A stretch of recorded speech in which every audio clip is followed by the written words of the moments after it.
Aside from some silly horror stories his friends might have told him at school.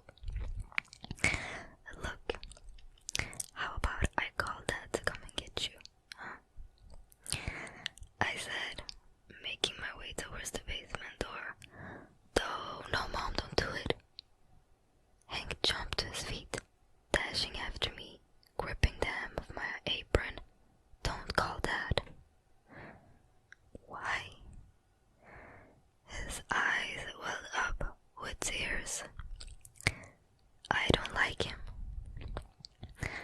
I stared at him, taken back. You don't like him? Why? He is a bad person.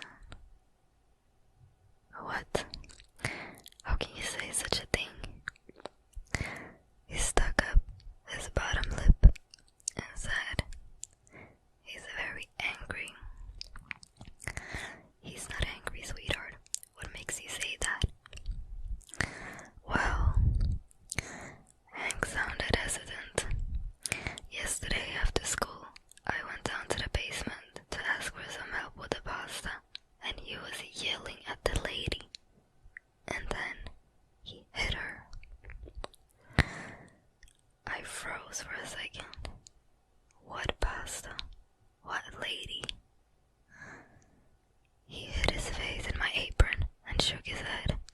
I don't know. I put my hands on his shoulders and kneeled in front of him. Hank, can you tell me what happened?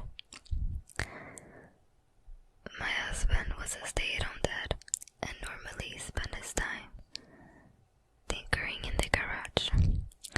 His only responsibilities were keeping the house tidy and taking care of Hank after school.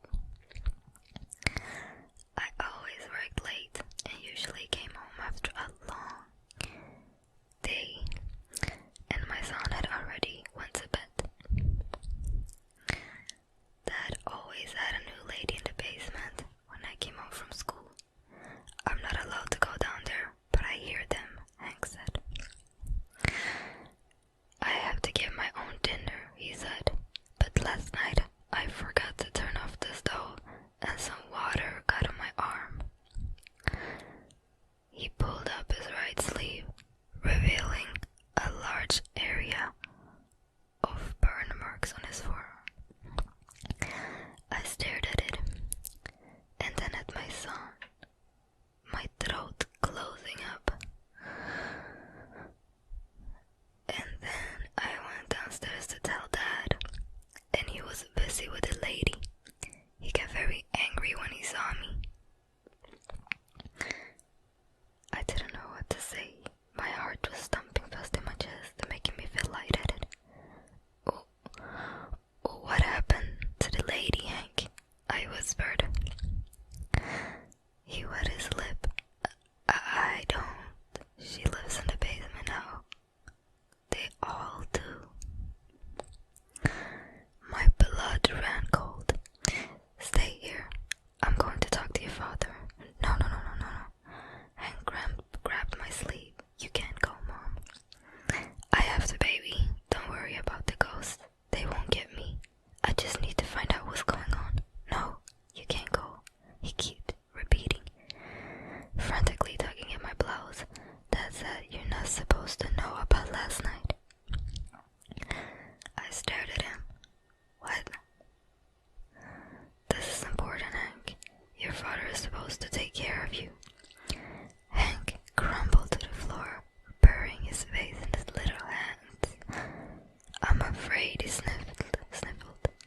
I'm afraid if you tell him, he'll make me return to my grave. So that was the story. Here is the top theory about what happened. The little boy was trying to feed himself and got burned while cooking. He went to tell his father, and he witnessed his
going to eat first. And we were making hand gestures showing